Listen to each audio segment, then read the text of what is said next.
Well, let's bring in retired FBI criminal profiler James Fitzgerald. He joins me now. James, I understand you were a profiler in the Unabomber case. What do you expect to be the profiler of an assassin like this? He clearly had a target. This was not a mass shooting. It was pinpointed with a specific goal at a specific person. Yes, as I told your producer earlier, Kaylee, I believe this person suffers from Kirk derangement syndrome, much like Trump derangement syndrome. This person probably went to bed at night and woke up in the morning dreaming about how somehow he would take out Charlie Kirk at some point in time. Who even knows? He may have been in one of these college campuses in the last year or two. He may have been someone standing in line or standing in a crowd and didn't like the response that Charlie was giving so eloquently and so logically explaining, his points of view, counterpoints to the other people up there. So this person is by no means a professional hitman, as some people have said earlier. I don't see that at all with him. He's a young man, obviously practiced with the 30-06. It's a bolt action rifle. It has some recoil issues. He may have been going, I have ballistic oriented friends. He may have been going for center mass and it went high left. He may have been going for headshot and it went down to the neck, not taking in the 200 yards distance with gravity. So this guy practiced at a range somewhere, and that's part of what the FBI is doing right now. They're going around to every range within 100 miles of there and say, hey, who was practicing in the last month or more with a Mauser type rifle, 30-06, and doing these types of things? But he is not a professional hitman. He's full of venom towards Charlie Kirk and the whole conservative movement. And this was his way of answering responding to Charlie Kirk that he could never do in real time. I do want to bring our viewers a Fox News alert that we do expect an answer to the question I just asked Matt Finn. When will we have a press conference? Well, James, it appears that we will have a press conference within the hour. I presume that means that there's some sort of new information. We've gotten those conflicting reports about the message that was left on the bullet. Nothing to confirm here at Fox News. We don't know the name of the person who is pictured. We know a flood of calls come into the FBI. When a picture like that goes out, they're pouring through those. So do we get a name? Do we get any indication of the message on the bullets? But James, I do want to ask you about that. The message on the bullets, this is something that we've seen as a disturbing trend. We saw this with the Minneapolis shooter who put a message on the bullets. We saw this with Luigi Mangione, who had a political message that he utilized in that killing of the healthcare CEO. What do you make of this newfound message? Is it an attempt to just draw attention to a cause? It does seem to be a relatively new modus operandi for these killers. Well, it's highly derivative. And in World War II, the soldiers would write names on the bombs they're about to drop, against the various enemies. So this is not necessarily new. Obviously, the CEO killer in modern times is the one that started it, and other people follow one another in that regard. Not all that original, not all that creative. No doubt this person yesterday, Charlie Kirk's assassin, followed what the Butler assassin from last summer and tried to do the same thing on the roof. He saw a soft target. He may have liked to have taken out Trump himself or J.D. Vance, the vice president, but he knew they were hard targets. He knew 2 attempts last summer didn't work, so he sort of lowered his expectations, went for the soft target, and he started building this animus towards Charlie Kirk, and that became the desired target for this person. James, I do want you to stay with us. It's a busy news night here. We have another Fox News alert. All of this is quickly pouring in, new information, new images. And what you're looking at are brand new images that we have come in of the proposed shooter, the person of interest. Now, the photos show the individual in the same black T-shirt. He's walking up the staircase, and that's just moments before the shooting. We know that staircase is where we got the initial photos. But these are the clearest photos that we have seen yet. You can see his jawline. You can see with precision more exactly what the shooter looked like. James, you're the perfect person to speak with as a behavioral analyst who has a long and rich history in this. That shot right there that you're looking at, that is the clearest picture we have of the shooter. You can see his facial structure. That's a crystal clear image of the person they are looking for. And let me add to that, Kaylee, if this person was innocent, if this person really had a peg leg or something wrong and they were limping for that reason, hanging around the campus for whatever reason, he would have come forward, said, whoa, FBI, back off. It's not me. I'm not the bad guy. So the fact that this person hasn't showed up, I think the first pictures went out earlier this morning. Somehow someone would have reached out for him. I guarantee you mom and dad are already in touch with him. They've probably contacted lawyers already, and they know there's going to be an effect, when this person is eventually identified, and the police and FBI are going to come to them. So these are great pictures. This case is coming together. It took 5 days for the Boston Marathon people to be identified. We're down now to about 36 hours or so, and I think it may be the arrest may be nigh anytime in the next few hours. And that may be what the press conference is about pretty soon. Yeah, and you do wonder, James. I just want to ask you quickly because we got to move here in just a moment, but. This individual, now that you see these pictures, you know the FBI has these pictures. They probably have far more than what we're seeing. Do you think we get the name of the individual, the person of interest tonight, now that we see these photos exist? There's facial recognition technology and all kinds of technology the FBI can use in these cases. Absolutely. Facial recognition, AI, that's being utilized at the highest levels today in federal law enforcement. I trust Kash Patel and his people working on this particular case. They're going to get it solved. They may have the name already. I wouldn't be surprised at all. The question is now finding him. And I don't think he's not going to go out like a hero. He's going to go out like the P word. And it won't be that word. I'll call him a pansy. That's how he's going to go out. Yeah, no doubt. We really appreciate your time. We know a press conference within the hour. We will get all kinds of new details, and we will bring them to you. We are going to go to that press conference. We've been awaiting FBI, local law enforcement. There's Kash Patel. I can't see who else is in the picture, but I'm sure that they will introduce themselves. We've been waiting for this for a long time. A lot of breaking developments tonight in terms of a recovered weapon. We have this new TMZ video that we've been airing for you. We know that they have palm prints. We know that they have fingerprints. We know that they have footprints. Let's listen in. This evening, we have FBI Director Patel, FBI Deputy Director Dan Bongino, Special Agent in Charge Robert Bowles, Governor Spencer Cox, Lieutenant Governor Deidre Henderson, and Commissioner Anderson, as well as, Commissioner Bo Mason, as well as some local partners here present with us today. Governor, we'll kick it off. Thank you. Ladies and gentlemen, thank you for joining us here tonight. We appreciate the media and the partnership we have with you in helping us to get information out to the public so that we can catch this assassin and hold him accountable. We are going to share a portion of a video and that we have of the suspect, as well as some new stills. Those have already been released, but we want to make sure that they get as much attention as possible so that we can get help from the public in tracking down this evil human being. So we're going to cue up the video right now. Show that. I've asked Commissioner Bo Mason if he would narrate to you what is happening in this video. Thank you, Governor. Bo Mason, Commissioner for the Utah Department of Public Safety. If you look up to the top left, you'll see the building where the shooter was proned out in the top left corner. We'll go ahead and play that video, and I'll narrate as we walk through that. So here you see the suspect ran behind that upper building. He's going to come out on the right, moves to this far right corner. As he does, he's going to climb off the edge and then drop down to the ground. As he did that, he left some palm impressions. There's some smudges, some places we're looking to collect DNA.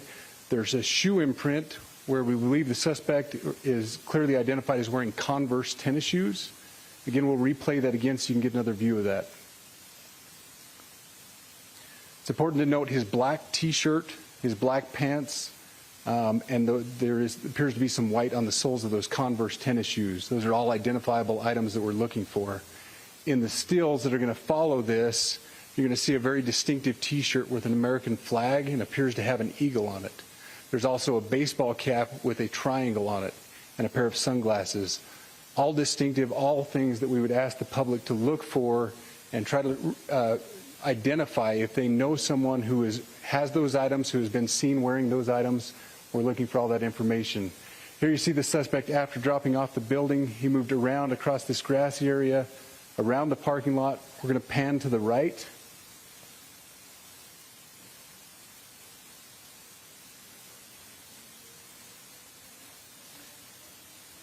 After he crosses the street, this is where he moves over into the wooded area.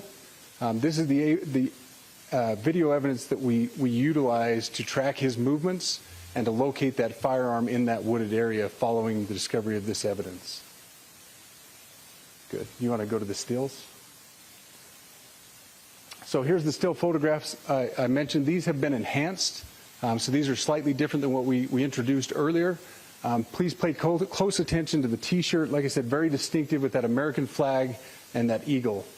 The hat with the triangle and the sunglasses. If you'll go to the next picture, please. The backpack as well. All identifying features that we're hoping the public can help us identify and lead us to this suspect. Next picture.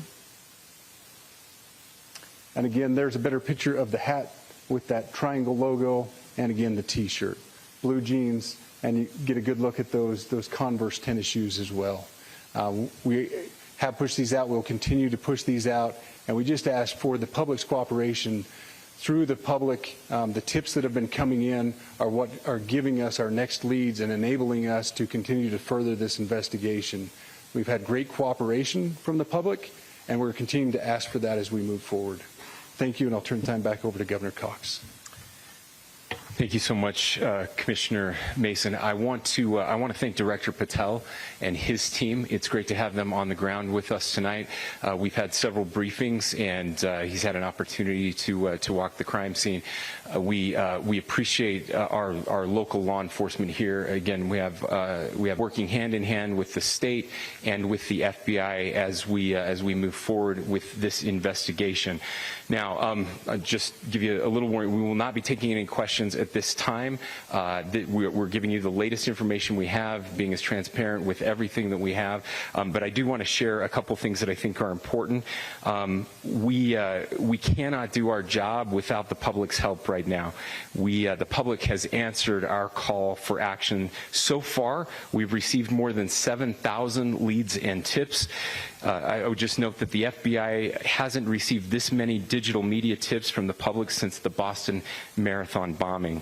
This case also highlights the dedication of our law enforcement community. We have 20 federal, state, and local law enforcement partners that are working shoulder to shoulder to find the person who committed this horrific crime. With their support, we've completed nearly 200 interviews. As you're aware, as has already been reported, the FBI is offering a $100,000 reward for information leading to the identification and arrest of the person responsible for the murder of Charlie Kirk. We also continue to implore the public to support this investigation and come forward with any information. We are truly hopeful that this video and new photos will lead to even more tips. We are processing. We have an incredible team, a state and federal team working together to process those tips. We are going out in tandem to interview any potential person of interest or suspects. But we need, again, we need as much help as we can possibly get. Any videos or photos that you might have, the public, should be submitted to our digital media tip line, which is www.fbi.gov/Utah Valley shooting, all lowercase. Again, that is fbi.gov/Utah Valley shooting, all lowercase. You can also provide general tips about the shooting by calling 1-800-CALL-FBI. That's 1-800-CALL-FBI, or at tips.fbi.gov. This is, I would just say, this is not just a local matter here in Utah. We have people all over the country that are helping to bring this perpetrator to justice for Charlie Kirk and his family. I will just add as well that, as was mentioned, there is a lot of forensic evidence that is being processed right now at both the state lab and the federal labs, federal lab on the East Coast. So we are working in tandem together. I would also just add a word of note for those people who are spending so much time on social media. I think Charlie said it best, that when things get bad, we should put our phones down and spend a little time with our families. There is a tremendous amount of disinformation. We are tracking our team, the state team, and I'm sure the federal team as well. What we're seeing is our adversaries want violence. China, we have bots from Russia, China, all over the world that are trying to instill disinformation and encourage violence. I would encourage you to ignore those, to turn off those streams, and to spend a little more time with our families. We desperately need some healing. We'll have more to say about that in the days and weeks to come. More than anything, we are going to catch this person. Last thing I will just say is we've been working with our attorneys, getting everything that we need, affidavits ready, so that we can pursue the death penalty in this case, and that will happen here in the state of Utah. Again, to the public, to those who are grieving, thank you for your prayers. I know we are feeling those prayers. I know the Kirk family is feeling those prayers as well. We pray that God will bless our nation at this very dark time. We can start healing by finding this perpetrator and holding him accountable, and we need your help to do that. Thank you. Correspondent Matt Finn starts us off tonight with an update on the search for Charlie Kirk's assassin, live from Orem, Utah. Good evening, Matt. Hi, Brett. At the crime scene here, the latest update we have from law enforcement is that Charlie Kirk's assassin is still at large. There was supposed to be a press conference this afternoon, but then it was suddenly canceled due to, quote, rapid developments in this investigation. We also learned that FBI Director Kash Patel is scheduled to make his way here to Utah. Now, the FBI is asking for the public's help in identifying a person of interest, releasing 2 photos of someone in a black long-sleeve shirt, hat, and sunglasses. 2 other people detained yesterday were questioned and released, determined they were not connected. Now, it's unclear if this new person of interest is the same person dressed in all black, spotted on the rooftop of a building at the time of the shooting, or if this is in fact the sniper who assassinated Kirk. Law enforcement says it has recovered a high-powered bolt-action rifle used in the shooting in a wooded area. Now, sources tell Fox News there were writings on the weapon as well as the ammunition. The FBI has also tracked the movements of the shooter, who they describe as a college-aged person who blended in, saying the alleged shooter arrived on campus less than an hour before the event.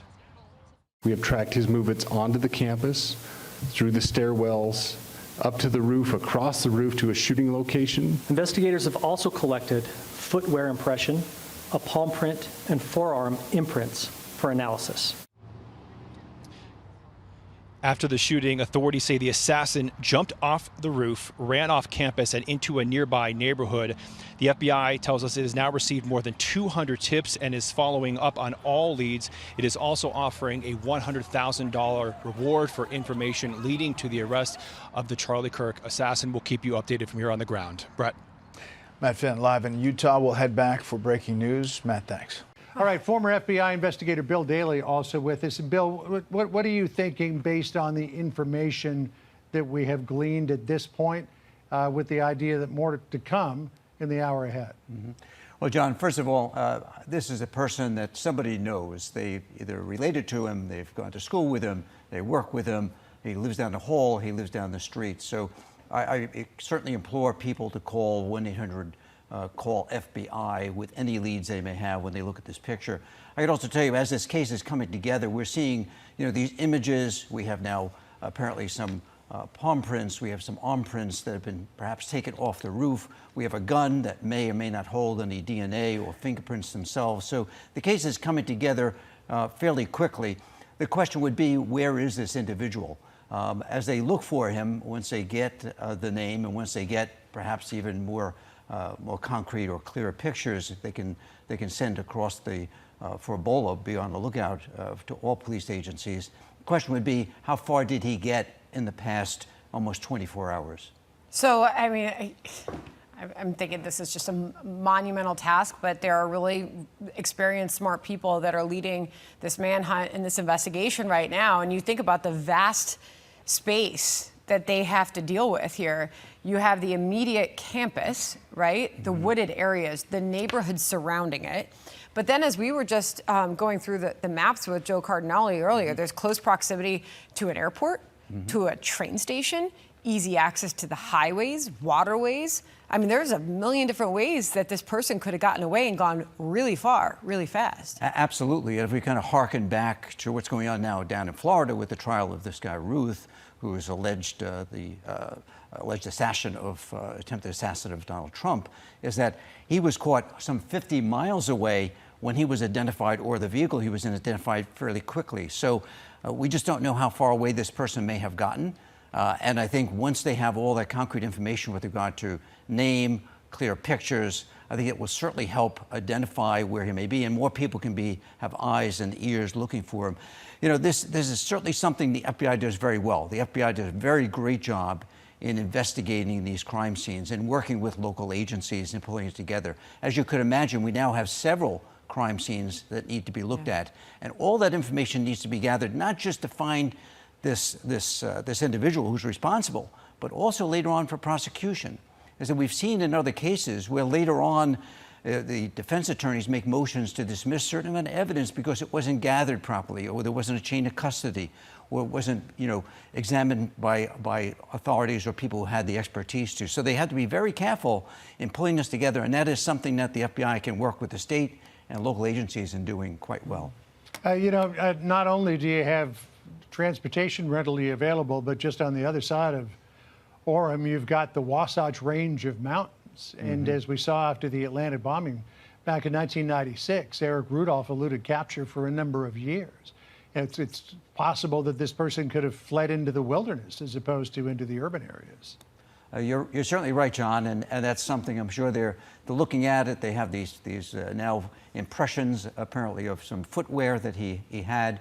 And they're also probably looking even further out. So there's a lot of things going on simultaneous to what we're being told. So I'm sure they're looking at all of these locations. They're looking for vehicles that may have been parked further out into the woods that he may have used, whether ATVs, whether it's a motor vehicle, whether it's a motorcycle, to be able to kind of get further away. And so, without kind of divulging some of the other technology they use, but there's certainly a lot of good tracking information that's gathered electronically. And they can use that whether it's from vehicles, whether from phones. There's a number of things out there that I'm sure they're looking at right now, because time is of the essence in capturing this individual. You bet. All right, we anticipate that update will be coming a short time from now. We'll be listening for that. Bill Daley, thank you very much. Well, thanks, Bill. Okay, so for more on all this, let's bring in Paul Morrow now, retired NYPD inspector and Fox News contributor who just landed on the ground there. Paul, please do give us your take on what you've been able to learn since you've arrived.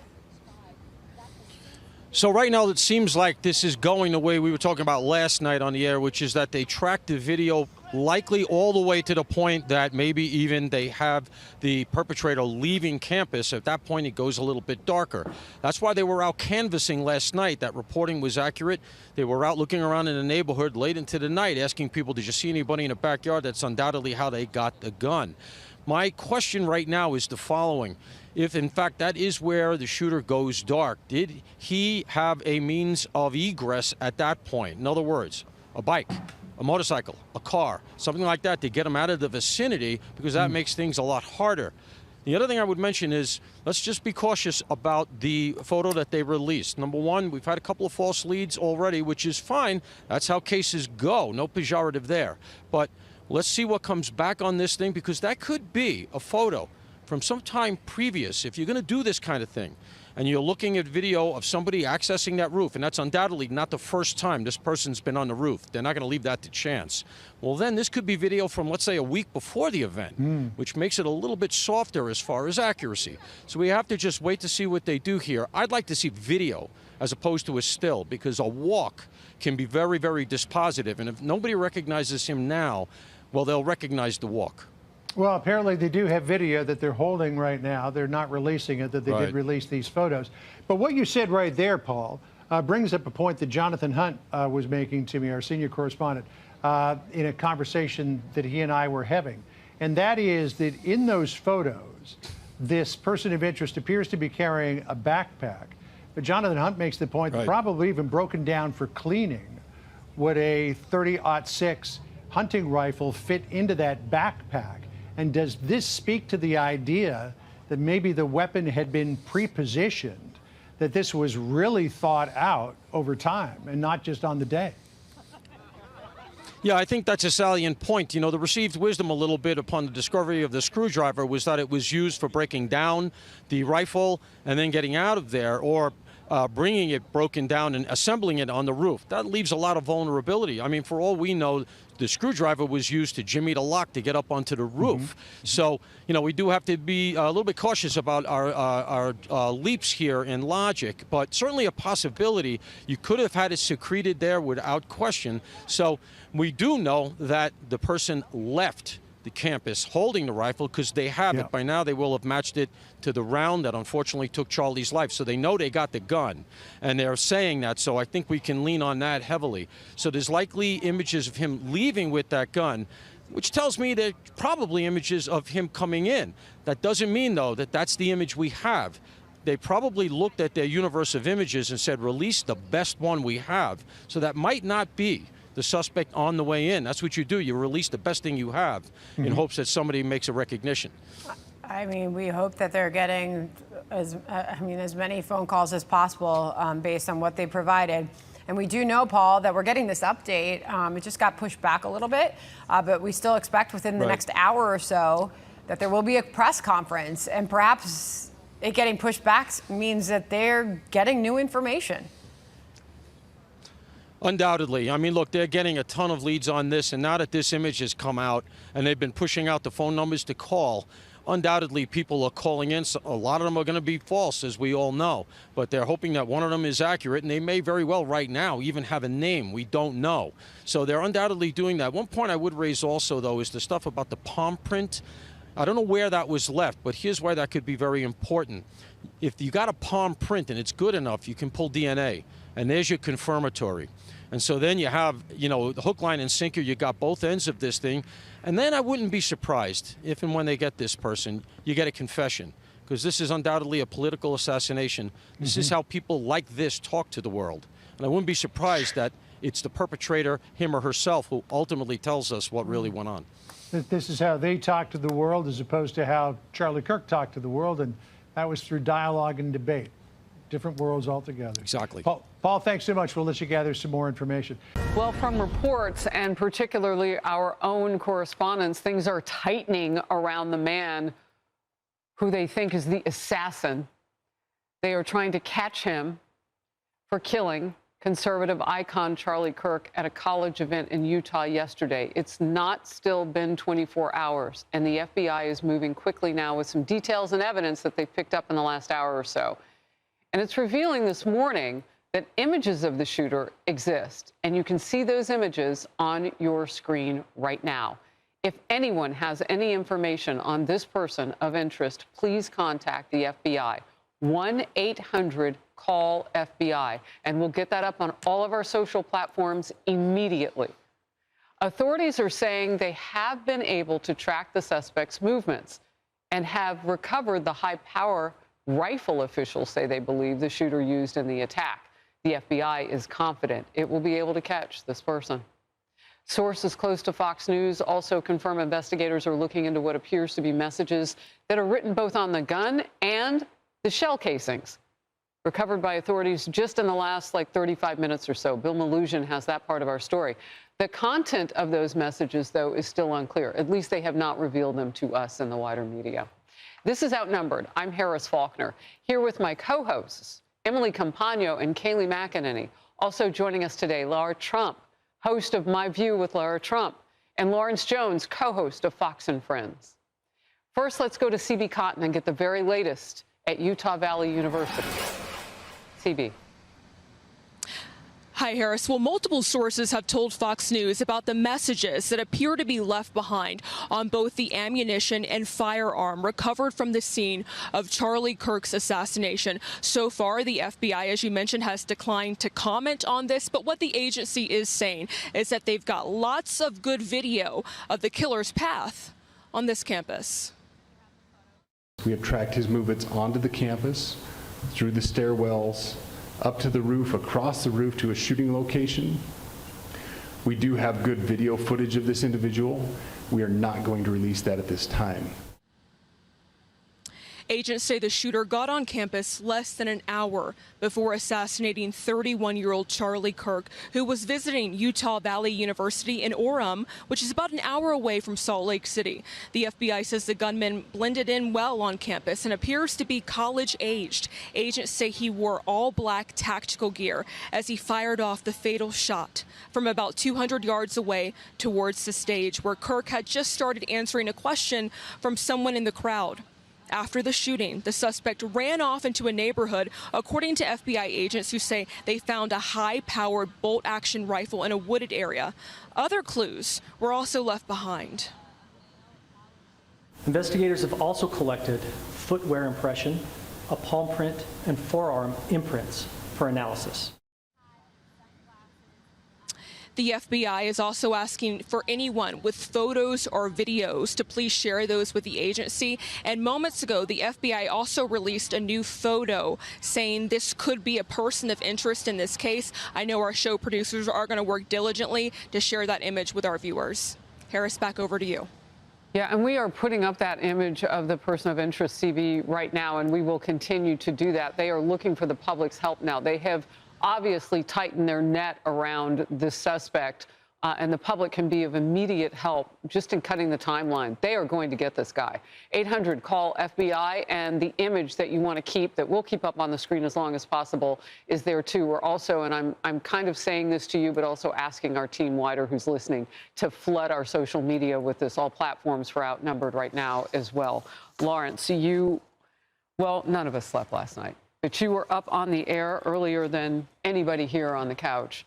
And this day has gone rapidly different than maybe some people had thought. And it's in a very good way. We're getting more information. We might be close to getting the suspected assassin. Well, earlier this morning, there was a lot of trepidation for me in particular, even though a lot of people that I know and love and respect work at the FBI, that we hadn't got a photo. Because that's the first step right here in justice, is identifying who this person is so they can stand trial before the peers of this country with a jury. And now we have that photo. Our imagination, based on the person who they targeted, Charlie Kirk, and since he was given a political speech, and since they didn't fire at the crowd, but they fired directly at his head, we knew it was political. Now we got the shell casings and other ammo that have political messages there. So we're getting closer and closer. I just hope that we're all zooming in, all law enforcement. You got to get this guy. Charlie was a representation of a movement of young people in America. And I don't care if you agree with his politics or not. We can't have that in this country. You know, part of the excitement, too, around Charlie, and I was sharing last hour, in the state of Arizona, he was being talked about in circles of people who were decades older than he. Can't wait till he becomes governor. Like, people saw the trajectory of this young man. But part of the conversation was, could he bring the youth vote? Because young people may get activated and motivated, but until they go to the polls, that's the big difference. And he apparently could do that.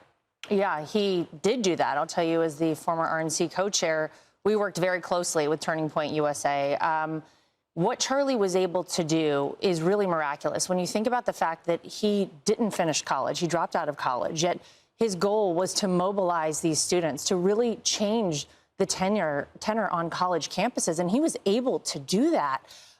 We saw a huge shift in young voters. This election in particular, especially with young men, Charlie played such a huge role in that. I don't think you can ever overstate it. I said this last night on Jesse's show, but I believe that Donald Trump probably wouldn't be president right now without the assistance of Charlie Kirk. What he has done and his legacy, I think, is even too big to comprehend right now. The void and the hole that will be left is enormous. And I'm just hopeful, as someone who cares about, this country and the forward progress of this country, that someone is able to pick up where Charlie left off. Turning Point USA is such an important organization. I'm personally very grateful for everything he did, all the work he did. And you can't go to one of those events without palpably taking in how impactful Charlie Kirk was. Yeah, I want to get your response in part to what Lara is saying, because what she's talking about is more than a movement. It's a complete political shift. If you get a whole new generation of voters who have the kind of bravery to speak out that he embodied. Yeah, Laura saw it firsthand at the RNC. I saw the data online today. A 44-point shift in Gen Z men over 2 years. How did that happen? Charlie Kirk. That happened because of Charlie Kirk. And when I look at that image on the screen, I know we have to show it. I know how important that is for law enforcement purposes, but I have rage in my soul when I see that individual. And I want to tell that person, and I hope someone does convey this to this person someday, somehow. Charlie had a light in him, a special light. And you might have thought you extinguished that light, but boy, did you not extinguish that light. You set a raging fire that is here to stay, and it is a fire that is going across the world when you took that young man's life. I just want to share quickly some texts I got, because I've already shared my personal history with Charlie. These are texts I got from people who didn't know Charlie. One mom said, back to school night last night, was shocked and upset. He promoted free speech. He listened respectfully to dissenters. A mom from across the nation sent another text. I would find clips. I'd show them to my 3 sons. They would almost debate Charlie back. I was teaching them to have civil discourse. A father, I did not realize what voice he had with my kids and young people. Jim Jordan called me last night. He said his grandchildren say he is the Rush Limbaugh of their generation. And Chip Roy this morning shared with me a Bible verse his son sent him. And I think this is just sums up Charlie and sums up this moment. 1 Corinthians 15:58. He said this, therefore, my dear brothers and sisters, stand firm. Let nothing move you. Always gives yourself fully to the work of the Lord, because you know that your labor in the Lord is not in vain. Charlie's labor was not in vain, and you on the other side of the screen, you lit a raging fire. A Christian believer, an angel among us versus the devil. It is a spiritual warfare right now. Let's hear from Charlie Kirk a little bit. Let's watch. I go around universities and have challenging conversations, and because that's what is so important to our country, is to find our disagreements respectfully, because when people stop talking, that's when violence happens. I've never seen someone do this. Well, it's a growing trend because people like me are facing violence, assaults. The left. Yes, the campus Antifa. I've been stormed out of restaurants. I've been assaulted publicly, multiple death threats. Okay, so what's your goal in all this? There's more people that agree with me than some people would actually believe, and they come out of the woodwork when I do stuff like this. We record all of it so that we put on the internet so people can see these ideas collide. When people stop talking, that's when you get violence. That's when civil war happens, because you start to think the other side is so evil and they lose their humanity.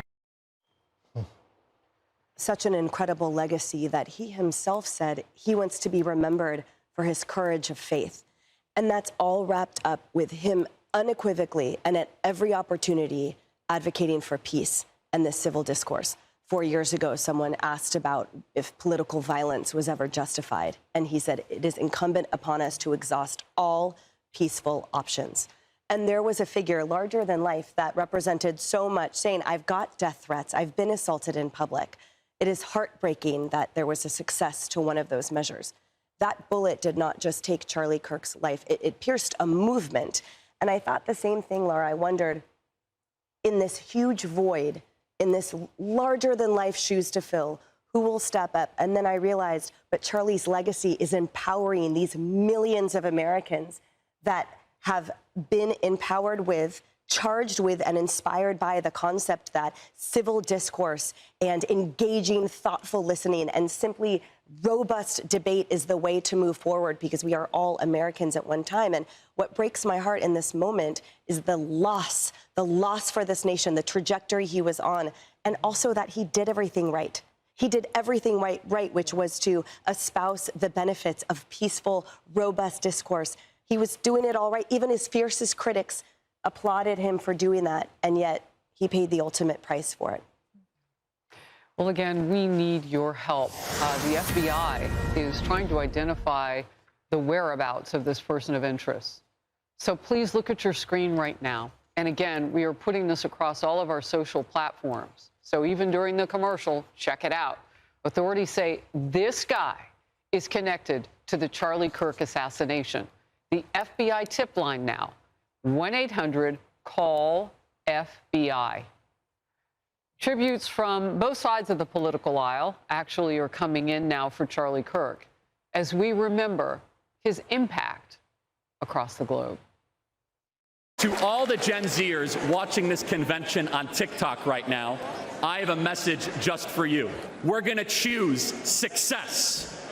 We're going to choose to put the future of Americans first. We together are going to do the work to save America.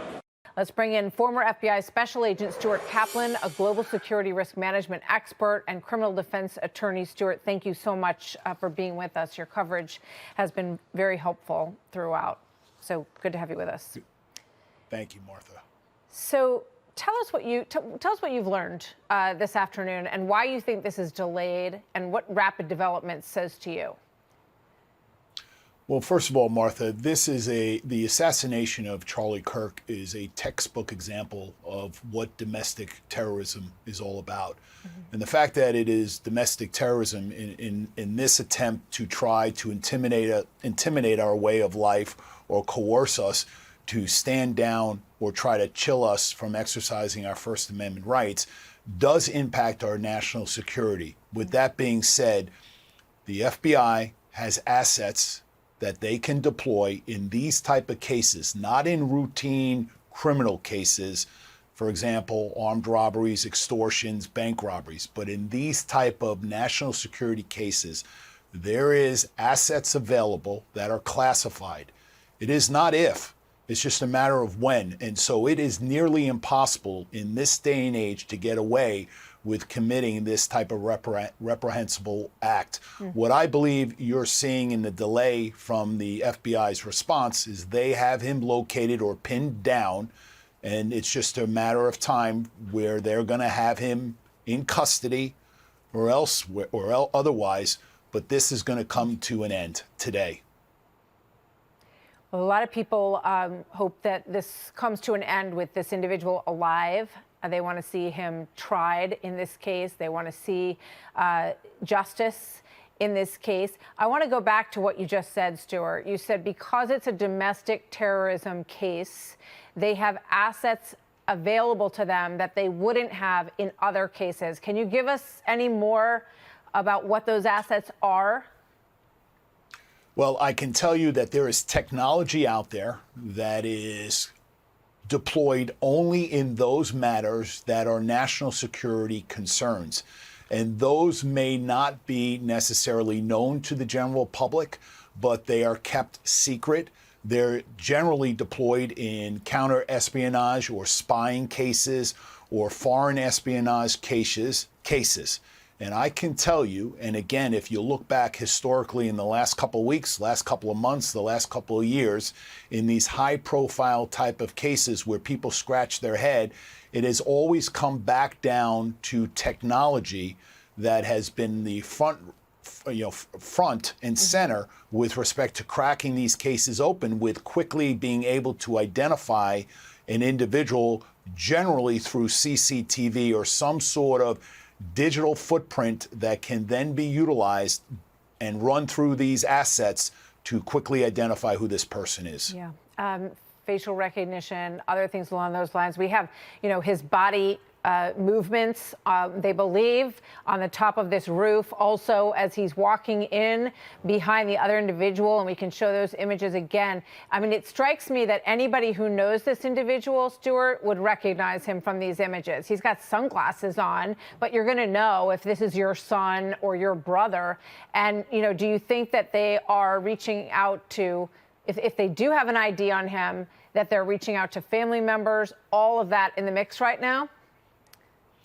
Absolutely, Martha. And I've been a little critical of, to some extent, to, the arena that we operate in 2025. In my heyday, the FBI would hide behind the curtain until such time as a case like this would come to a conclusion. Right. There's this expectation that we want real-time intel. We want to almost see this thing play out. And so, again, I think there's a lot more information that the FBI has. It's going to play out shortly. All right. I can also let people know that Fox can report that Kash Patel is on his way, the FBI director, to Utah, and that the assistant FBI director, Dan Bongino, is also on his way, and that the update that we were waiting for is going to happen early evening. We're waiting for an exact time on it. So we will get more information as that comes in. Stuart Kaplan, thank you for your coverage, for your insight. We truly appreciate it, sir. Always my pleasure. Thank you. Thank you.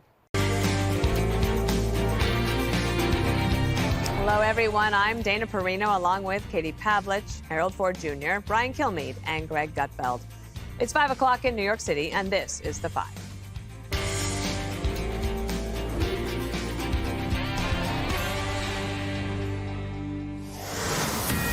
President Trump just spoke to reporters on the assassination of Charlie Kirk, and we will have that video for you shortly, and we'll bring it to you in full. And this comes amid rapid developments in the manhunt for the suspect. Right now, FBI Director Kash Patel and his deputy, Dan Bongino, are headed to the scene in Utah, where officials are expected to hold a news conference. The FBI is offering a $100,000 reward for this person of interest that you can see right there on your screen. Let's go to Matt Finn. He's in Utah with the latest. Hi, Matt. Hi, Dana. Earlier this afternoon, we were preparing for a news conference on the ground here, and then it was suddenly canceled. And our understanding is that is at least in part because of Bongino and Patel being on their way here. Law enforcement said earlier today that they were trying to use technology to identify Charlie Kirk's killer on video, but then they did turn to the public and ask for help as well, releasing 2 screen grabs of a person of interest and offering that $100,000 reward. Police say the suspect appeared to be college-aged and blended in on campus here. And if you look at the photo of the person of interest, it appears that that person has a long, dark shirt, which lines up with eyewitness accounts, video, and even dispatch audio, which describe the suspect as wearing dark clothing. Now, no apparent gloves, at least in the screen grabs that we can see, so anything the suspect may have touched could have left behind DNA or fingerprints. Today, law enforcement announced they recovered a high-powered bolt-action rifle in a wooded area where they believe the shooter had fled. Through all that work last night, we were able to make a few breakthroughs. We were able to track the movements of the shooter. We have recovered what we believe is the weapon that was used in yesterday's shooting. It is a high-powered bolt-action rifle. The suspect blended in well with a college institution. We're not releasing many details right now, and we will soon. But right now we're not. But that individual appears to be of college age. And on the ground here at Utah Valley College, the white tent that Charlie Kirk was inside of, now a morbid and infamous symbol as a part of his Prove Me Wrong table, still standing on the campus. We will keep you updated on the Patel and Bongino visit here in Utah. Back to you guys. Matt Finn, thank you so much. And we are working on getting that tape for you of President Trump. We'll bring it to you soon. But in the meantime, let's get some comments. Let's start with Katie Pavlich, because Katie, it's wonderful to have you here on the show today. It is interesting to me to think to have known you for as long as I have, and then to realize that you actually knew Charlie Kirk going way back, and he's been a really important part of your life for many, many years. Yeah, Charlie's a little bit younger than I am, but we started our careers essentially at the same time because I went to college. Maybe that was a mistake. And he decided to graduate high school and go right into conservative activism and build something himself. And I had the privilege of knowing him since 2013. He was always reaching out to new people, wanting to develop relationships, and we kept in touch over the years. And on election night of 2024, I texted him and said, "Congratulations, Charlie, on one of the greatest political comebacks of all time." He was a friend to many people. I know we're going to talk about his legacy and what people are saying about him later in the show. But it's been very nice to see on the channel all day and on social media and elsewhere in the conservative movement, people's tributes to him, because a lot of people were friends with him and he touched millions of people in ways that we won't know the full effect of that for many years to come. I do want to talk about the shooter that is on the run. This person is a coward. This person is a loser. People like this do things like this because they are weak and pathetic. And there are far too many of them that are out in the country and the world trying to harm innocent people. He didn't have the courage to use words to fight Charlie Kirk. He instead decided to use a gun with a bullet and run away. But the FBI is looking for him. It's a little disappointing they haven't found him yet, but I know everybody's working really hard to find him. And when I listened to the president last night in the video he released from him in the Oval Office, and he said, quote, "My administration will find each and every one of those who contributed to this atrocity and to other political violence, including the organizations that fund it and support it." He is tired of this. The country is tired of this. And a lot of this organizing of this violent political terrorism is going to come to an end. And I think they're lashing out because they know that. And I hope it doesn't get worse before it gets better. But the president has vowed to end it, and he's usually a man of his word. Greg, while we wait to get this tape from the president, we understand from Matt Finn that Kash Patel and Dan Bongino, they're headed to Utah. And maybe that's because they have more information, or they need to be on the scene in order to figure out what's going on. Yeah, I don't like commenting on this stuff because it's fog of war. Yeah. And you say one thing, it turns out to be false. You don't want to feed into a rumor, things you hear. So I'm going to stick to just talking about Charlie and how we got here and where we're going. In sports, I'm a jock, Dana. Yeah, it's lettered in everything. It's really tiresome, all the sports you talk about. When a player on another team trashes your team in the press, it fires up your team. Coaches call it bulletin board material. They put it on the board, you see it, it gets you fired up. Charlie's assassination is our bulletin board material. If you want to kill an idea, the worst thing you can do is kill the guy behind it, because it gives the idea legs and wings and millions of resilient voices, which are ours and the people at home. I do believe there is causation from news to outcome. If you subtract the media's influence, this wouldn't have happened. I think you could say the same for Scalise, Trump's near assassinations, Tesla owners attacked, ICE agents attacked, Jewish students attacked, Riley Gaines cornered on a campus. Causation. Calling people evil bigots and Nazis does put targets on their back. And this is why you're seeing on social media so many people celebrating, even if you're not even looking for it, it's there. And I don't call them evil. I call them hypnotized. They were brainwashed. And the way that you brainwash somebody is through repetition. Nazi, Nazi, Nazi, fascist, fascist, fascist. That's how you brainwash. So it's almost like, shouldn't be surprising that these things happen. And what scares me, and there's going to be a change in the way we live. We have a simple ethos in America, live and let live. The problem with that ethos, you got Trump? 30 seconds. Oh, okay, 30. The problem with that ethos, it makes us vulnerable to those who disagree with the ethos. Our freedoms allow for our destruction. It's no longer going to be live and let live. It's going to be live and let live, but only indoors with a metal detector. Hey, Sean Hannity here. Hey, click here to subscribe to Fox News YouTube page and catch our hottest interviews and most compelling analysis. You will not get it anywhere else.